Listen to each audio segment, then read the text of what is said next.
இட்லி தோசைக்கு சாம்பார் சட்னியை செஞ்சு போர் அடிச்சிருச்சுன்னா எங்கள் ஊர் ஃபேமஸ் தக்காளி பஜ்ஜி செய்யலாமா? குக்கரில் கொஞ்சமாக எண்ணெய் விட்டுட்டு கடுகு உளுத்தம் பருப்பு தாளிச்சிருங்க. நல்லா பொரிஞ்சதுக்கப்புறமா பெரிய வெங்காயம், பூண்டு, காஞ்ச மிளகாய் சேர்த்துக்கோங்க கருவேப்பிலையோட. பெரிய வெங்காயத்தை போல் சின்ன வெங்காயம் சேர்த்துனீங்கன்னா டேஸ்ட் நல்லாயிருக்கும். அது நம்மளோட ஆப்ஷன் தான்.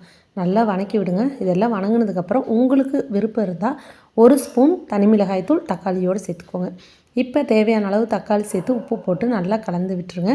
இதெல்லாம் வணங்கினதுக்கப்புறமா இதனோட நல்லா தண்ணி விட்டு வரும், அது வரைக்கும் வெயிட் பண்ணுங்கள். உங்களுக்கு தண்ணியாட்ட வேணும்னா தண்ணி கொஞ்சம் சேர்த்துக்கலாம்.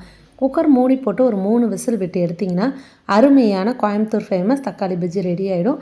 இப்போ நல்லா வெந்து வந்ததை ஒரு மத்து போட்டு கடைஞ்சிட்டு தேவையான அளவு கொத்தமல்லி தழை மேலே தூவிட்டு இறக்கிடுங்க. யாருக்கெல்லாம் இந்த ரெசிபி பிடிக்கும்னு கமெண்ட் பண்ணிடுங்க. இது இட்லி தோசைக்கு பெஸ்ட் காம்பினேஷன். எத்தனை இட்லி சாப்பிட்றோன்னு சாப்பிட்றவங்களுக்கு தெரியாது, வைக்கிறவங்களுக்கு தெரியாது. செஞ்சு பாருங்கள். தேங்க்ஸ் ஃபார் வாட்சிங்.